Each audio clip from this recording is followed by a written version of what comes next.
3 years ago, when I was living in Washington, D.C., not long before the 4th of July, I actually spoke to a fellow young libertarian I knew who came from, I think, either Arizona or New Mexico, one of the southwestern states. He was of Mexican descent, and I asked him what he was going to do for the 4th of July. He replied, actually, where I come from, me and other folks like me, people of our background, we don't do Independence Day. We don't do the whole 4th of July thing with flags and fireworks and barbecues. He went on to explain to me that it was because of his background, his heritage, and his ancestors' history, his people's history. Apparently, he had a lot of ancestors who were inhabitants of the Southwest before it was taken over, I think first by Spain, then by Mexico, and then by the United States. For that reason, he didn't feel comfortable, and I think family members of his and other acquaintances of his from back home didn't feel comfortable celebrating the 4th of July. I had to admit, I totally understood where he was coming from, and I still feel that way today. It makes me think on this 4th of July about the whole question of American identity and how Americans of different backgrounds relate to the holiday and ultimately to America as a whole. It reminds me of an experience I had when I was in college. At Princeton, my alma mater, I was a member of one of our eating clubs, which are sort of like co-ed fraternities, like a frat and a sorority mixed into one, each with its own mansion, and these were the centers of the campus social life.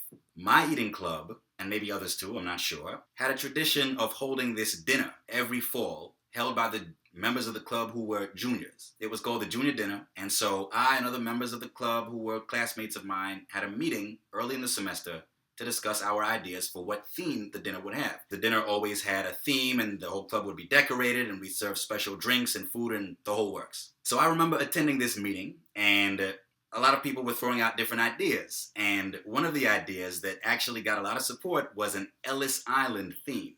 One classmate of mine suggested we all dress up like our ancestors who came to America and celebrate the whole theme and ethos of people coming to America to escape poverty and oppression and persecution and find freedom and prosperity and peace in a new land. I noticed that I was, at that moment, I wasn't the only black member of the club, nor the only black member of the club in that class who was a junior that year, but I was the only black member of the club who happened to attend this particular meeting. So I looked around to see if anyone else would recognize the obvious flaw, or at least what I regard as the obvious flaw in that proposal. When no one else did, I raised my hand and said, excuse me, what are the black people in the club supposed to do for this Ellis Island theme? Of course, the room immediately fell silent. You could have heard pins dropping. I remember the same guy who had proposed that idea said, oh yeah, right.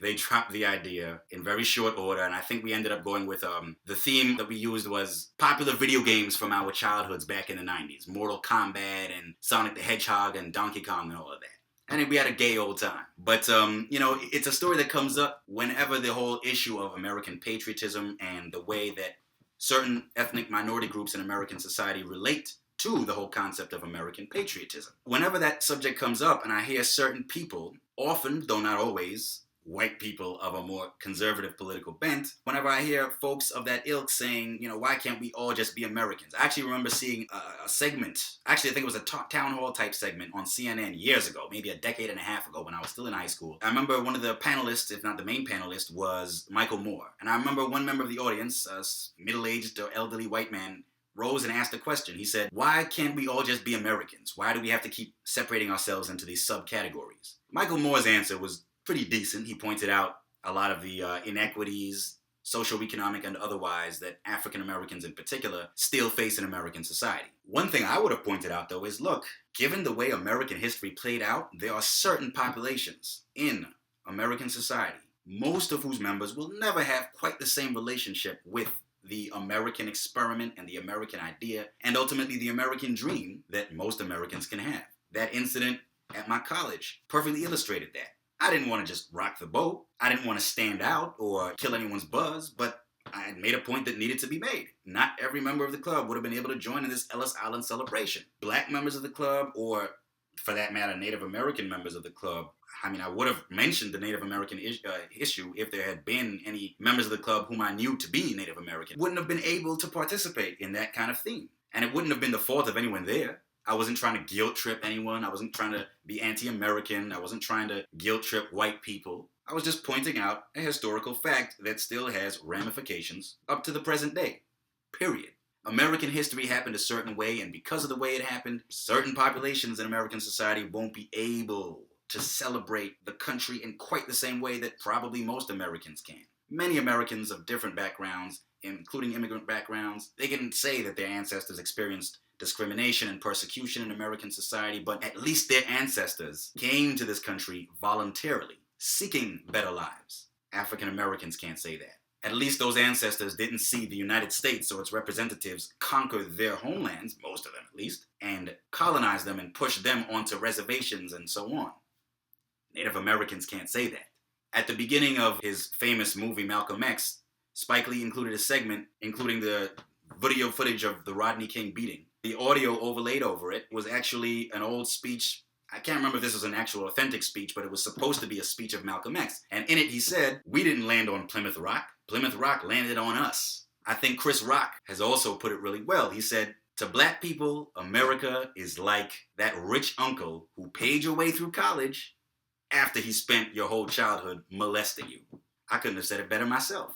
I don't think anyone could have said it any better than that. This is the kind of thing to keep in mind. And it's not as if you have to come from one of these backgrounds in order to acknowledge it. I actually saw several white American friends of mine post similar recognitions and acknowledgements in their July 4th Facebook statuses. One of my white American friends, who's actually not on the political left at all, this is no SJW I'm talking about, no social justice warrior. He posted a status that included a link to the Declaration of Independence, but also a link to Frederick Douglass's famous speech, "What to the slave is the 4th of July." That speech, as I remember it, includes the sentence, "For revolting barbarity and shameless hypocrisy, America reigns without a rival." I think it's necessary for any statement of American patriotism to acknowledge the flaws in American society, the often grotesque injustices that have been perpetrated throughout the country's history in the name of the country itself, and all the various ways in which America has failed and continues to fail to live up to its promise and its ideals. But at the same time, that doesn't mean that Americans of all backgrounds, including those historically marginalized backgrounds, can't also appreciate the benefits and the advantages of being American. There's no reason why African Americans, Native Americans, and others can't be aware of the country's flaws, have perhaps a somewhat more arm's length kind of love for the country, of a kind that probably most Americans don't necessarily feel, but at the same time recognize that America is a land of immense, bounteous opportunity, and recognize that for all, in the case of African Americans in particular, for all the oppression and subjugation that African Americans have suffered throughout American history, nowhere in the world have African peoples and African descendants been able to make it in the way that they've been able to do in America. No black society in the world has been able to see its members, at least some of its members, reach the kinds of heights of achievement and prosperity that you can find among African Americans. You can't find that kind of black success in the rest of the world for the very most part. Nowhere in the world quite like in America.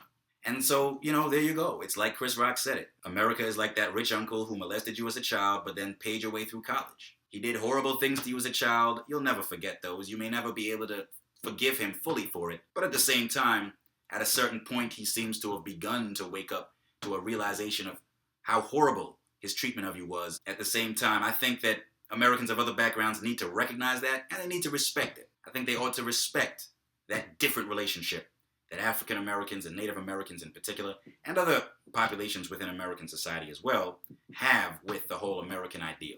Instead of being so quick to downplay or criticize or even condemn celebrations of those communities' particular heritages or critiques of American society and its treatment of those communities, recognize the factual accuracy behind those critiques, while at the same time expressing admiration and, yes, even love for America. And recognizing that while it is a very imperfect country, like any other, it's a country that at least makes it possible to agitate for change and to fight for freedom, for one's rights, and for justice. So, this 4th of July, that's the take that I'm taking, and that's the take that I generally take to the 4th of July year after year. America is a country for which I have a great deal of love and appreciation, and the fact that I'm aware of certain flaws in American society doesn't prevent me from appreciating and loving the country itself. If anything, it just makes me that much more determined to do my part to ensure that American society will come as close as possible, and a little bit closer and closer with every passing year, decade, generation, or century, to living up to its ideals